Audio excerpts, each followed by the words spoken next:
مسیح میں میرے بھائی اور بہنوں، آج ہم ایک طاقتور زبور کو پڑھیں گے اور اپنے دشمنوں کا مقابلہ کریں گے۔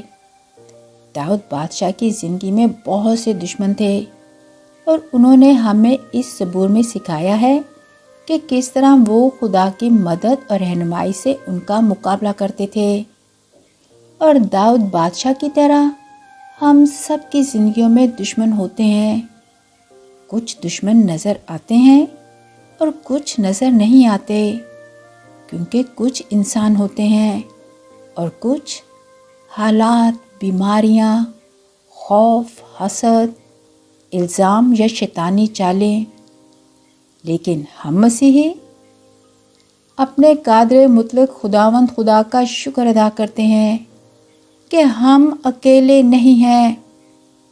پالوس رسول افسیوں 6 باب میں ہمیں نصیحت کرتے ہیں کہ نجات کا خود اور روح کی تلوار کو جو خدا کا کلام ہے لے لو۔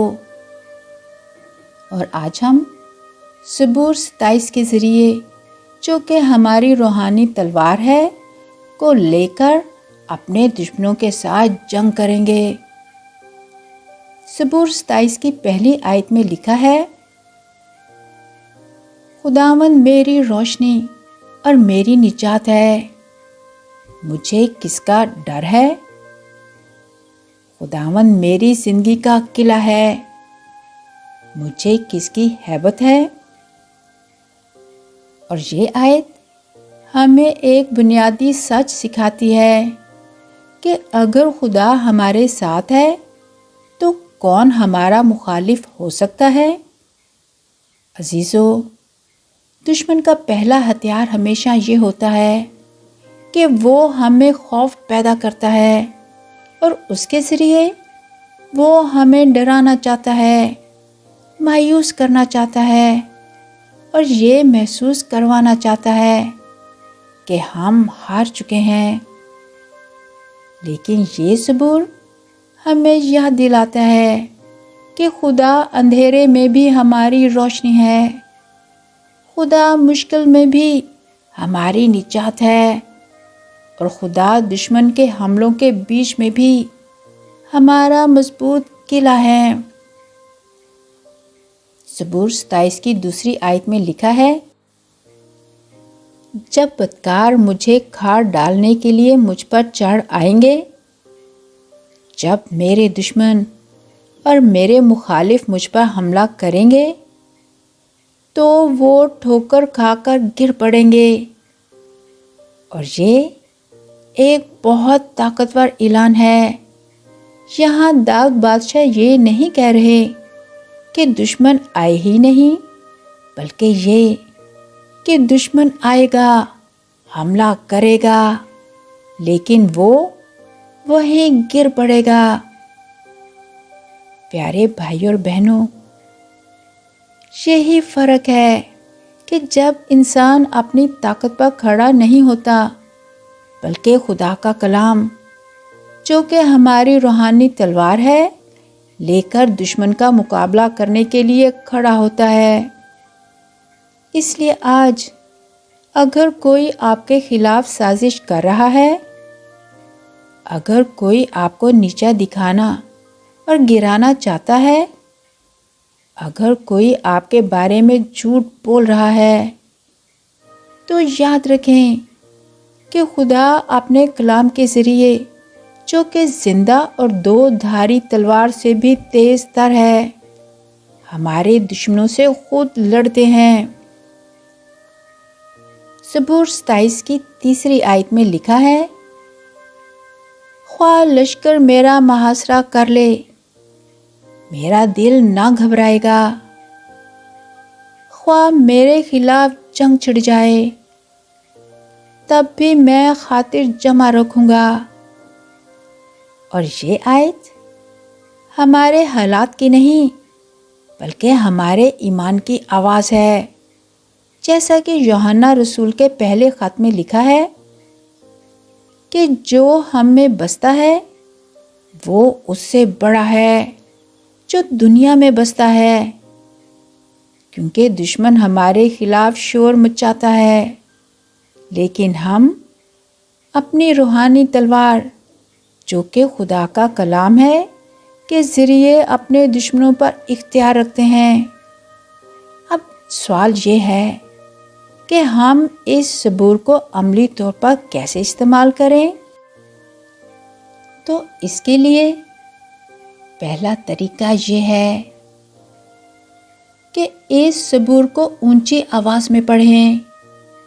خاموشی سے دعا کرنا اچھی بات ہے، لیکن جب ہم اپنے دشمن کا مقابلہ کر رہے ہوتے ہیں تو خدا کا کلام ہمارا ہتھیار بن جاتا ہے۔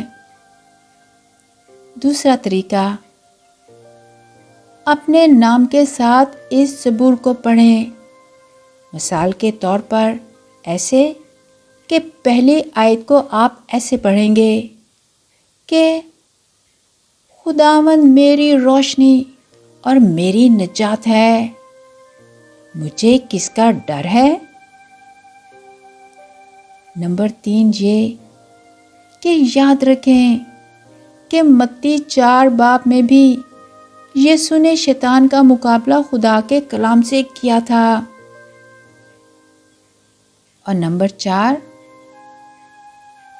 خدا کی حمد و ثنا اور شکر گزاری کریں، کیونکہ زبور 27 کی 6 آیت میں لکھا ہے، میرا سر ان دشمنوں سے اونچا ہوگا جنہوں نے مجھے گھیر رکھا ہے، اور میں خوشی سے للکار کر اس کے خیمے میں قربانی گزرانوں گا۔ میں خداوند کے لیے گاؤں گا اور مدح سرائی کروں گا۔ اس آیت میں داؤد بادشاہ نے خدا سے شکایت نہیں کی، نہ ہی وہ اپنے ارد گرد کی برائیوں پر بڑبڑائے جو انہیں نقصان پہنچانا چاہتی تھیں، بلکہ انہوں نے جنگ اور مشکل وقت کے درمیان بھی خدا کی حمد و ثنا کی۔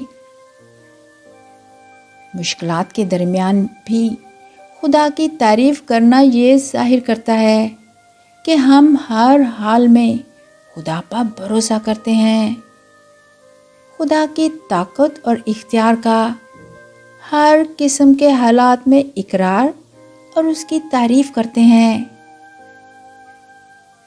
زبور 27 کی 14ویں آیت میں لکھا ہے، خداوند کا انتظار کر، مضبوط ہو اور حوصلہ رکھ، اور خداوند کی آس رکھ۔ اور یہ پیغام آج آپ کے لیے ہے کہ ہار نہ مانیں، خاموش نہ رہیں، اور خدا کے کلام کو تھام لیں اور اس کا اعلان کریں۔ آج آپ فیصلہ کریں کہ ہم آنسوں سے نہیں، ڈر سے نہیں، بلکہ زبور 27 سے، جو کہ ہمارے خداوند خدا کا کلام ہے، اپنے دشمنوں کا مقابلہ کریں گے۔ آئیے اب ہم مل کر دعا کریں۔ پیارے یسوع مسیح، ہم آپ کی محبت اور طاقت اور آپ کے دیے اختیار کے لیے آپ کا شکر ادا کرتے ہیں اور دعا کرتے ہیں کہ ہم ہمیشہ آپ کی حضوری میں رہیں۔ اور آج ہم اعلان کرتے ہیں کہ ہم دشمن کی ہر چال کو یسوع کے طاقتور نام میں ناکام قرار دیتے ہیں، کیونکہ یسوع ہی ہماری فتح ہے، ہماری روشنی، نجات اور مضبوط قلعہ ہے۔ یسوع کے نام میں آمین۔ عزیزو، اگر آپ کو اس ویڈیو سے طاقت اور سکون ملا ہے تو اسے لائک کریں اور دوسروں کے ساتھ بھی ضرور شیئر کریں تاکہ جیسس کی روشنی زیادہ سے زیادہ لوگوں تک پہنچ سکے اور آپ خدا کے کلام کو پھیلانے میں ہماری مدد کریں اور برکت پائیں۔ خدا آپ کو اور آپ کے خاندان کو دشمن کے ہر حملے سے سلامت اور محفوظ رکھے۔ یسوع کے نام میں آمین۔